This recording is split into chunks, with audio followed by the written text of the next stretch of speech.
an interesting graph actually, because 2012 was about roughly when they say that things started recovering since the last systemic shock, from 2008. Ooh. And it seems to be that that's when all the all these numbers are coming out, isn't it? I don't know if it's a coincidence. So this is actually, it's bringing me on to my next point, Sorry. but that is very interesting. This is actually about 0-hour contracts. Ah, okay. Did you say that? Because since 2012, as you can see, from 2012 to 2013, that is a jump of how many people on 0-hour contracts. Now, with these 0-hour contracts, we're talking about people who, for example, it could come down to a thing where they work at Sports Direct or whatever they do, or it could be people who do Uber Eats deliveries, Deliveroo deliveries, Amazon drivers, all these sorts of things. They all come under the 0-hour contract. So if you look from 2012 onwards, as you can see now in 2023, we're at its full peak. To be honest, even look how high 2020 was. 2020 comes on just after 2023. So that's interesting as well. The amount of people that probably took that up during COVID, during those in between those lockdowns. I don't know if there was much deliveries going on during lockdown. I can't even remember. They get paid less than minimum wage on average, 0 hours. Potentially. Yeah. I think they work it out a certain way where, for the companies, they benefit in that respect.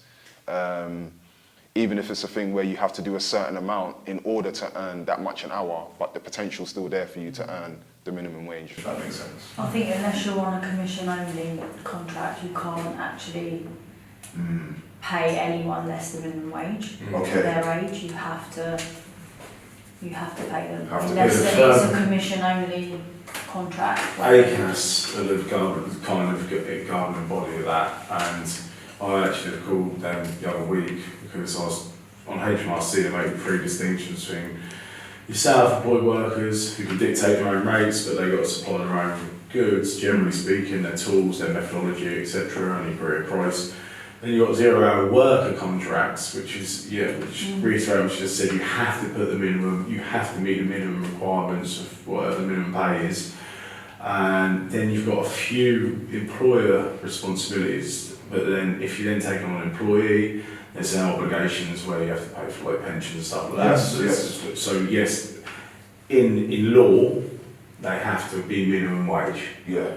How companies maybe manipulate that. Yeah. I mean, Amazon are really notorious. They treat their employees terrible, and 0-hour workers, especially delivery drivers, they work for themselves, but by the time they work out how long it takes them to deliver all the packages and how much Amazon pay and all of this kind of stuff, I think that's when we get into grey areas where on paper it looks like they get a minimum, but actually the delivery side and the time consumption, they're not. Yes. So, there are some issues out there with it. 100%. You definitely cleared that up, and you've done that way better than I would have. Thank you for that from both of you.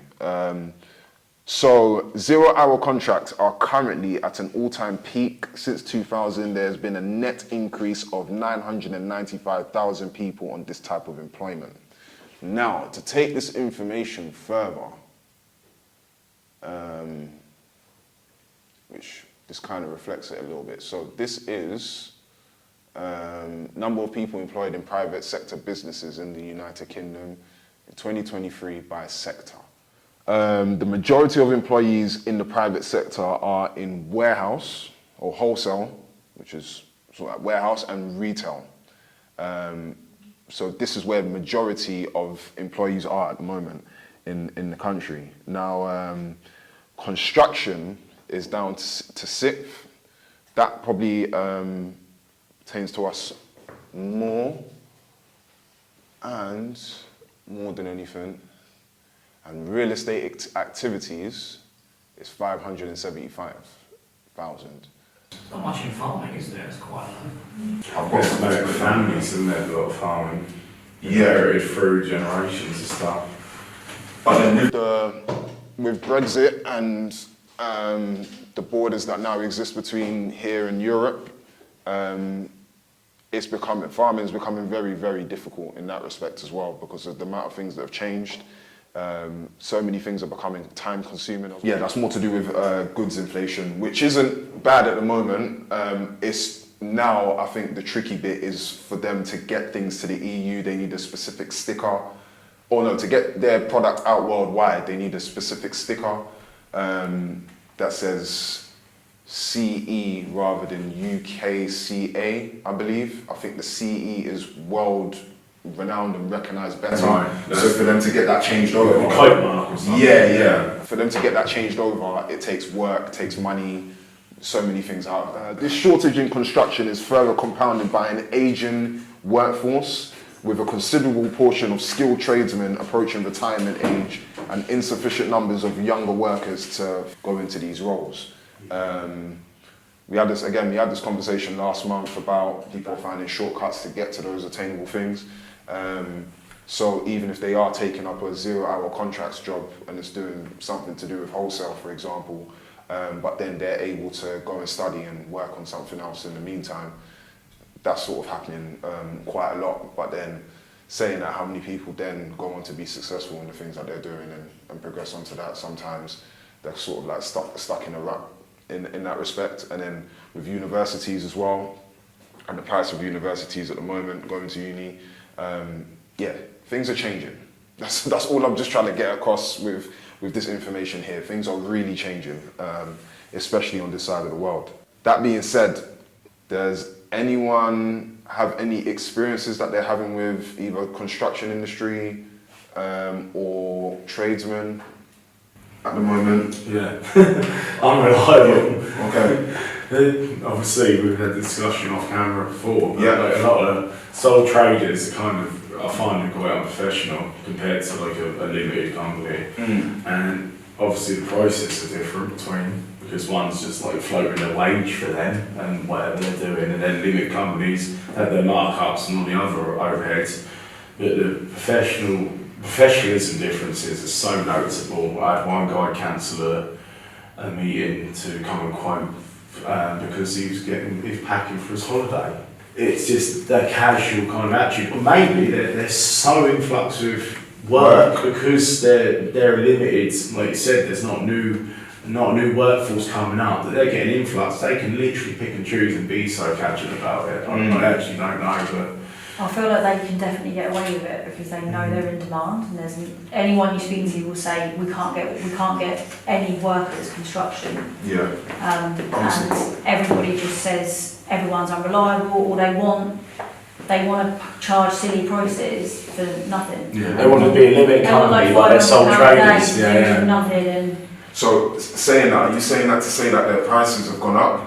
Oh, they people just charge what they want. They charge what They they want to want. work less, and everyone obviously wants to work less and earn more money. Yeah. But I think definitely when I've spoken to people, everyone in construction, they can't get workers. There has to be a scene of reasonableness, and affordability, which they seem to be Or you think, exploiting. You've got people that are running like big development companies and they don't know a roofer. Or we had a guy this morning from a job that we're doing, and he said, a guy that's doing our doors has let us down.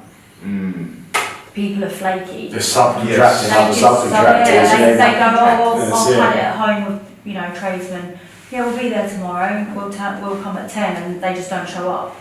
And you phone them and they don't answer. Yeah, and it goes back to what I was saying. It's just a lot of one-man bands. Or is it like a younger generation that are lazy? I don't know. Is it since kind of COVID, everybody has gone self-employed, haven't they? Everyone's like, I'm not working. No one That's wants it. to work for Yeah, anyone else. yeah, And yeah. I'm going to do what I'm going to do. Yeah. So they actually, they're running the show, aren't they? But Yeah. they're not. But they're not professional, They're not or they're professional. not accountable enough No. to be. Yeah, something I've sort of found a way to kind of navigate a little bit is look at those that are accredited to governing bodies. Yeah. That are Normally doing you get just a yeah. higher level of professionalism Yeah. in theory, and hopefully you can look at the code of conduct and have that initial conversation and say, I see you're associated with this corporation, do you embody their values? And then you can kind of have that conversation early on. The only other thing I'll say as well, just to add to that, is the cost of living. I think that's a big part, because obviously they're probably trying to cover their costs and do whatever they've got to do, which is fair enough, but then that's obviously going to have an impact on the prices that they're charging for for their kind of jobs. And that's the thing, is self-employed people in general, I think their prices just naturally are going up. Yeah. Everyone needs more money in some kind of way. Yeah, we're just in tricky You've times. got to compare cost of living with essential versus luxuries. And I know I could survive quite comfortably on essentials if I was going all around. Not everyone has that mindset though. You know, when they talk about, well, I've got to pay for this and this, oh, my dog's the best deal. Sorry, you don't need a dog. Like, I'm not saying don't get a dog, but it's those kind of things. Oh, the vet bill's £5 grand. Well, why got, if you can't afford that, why got the dog? And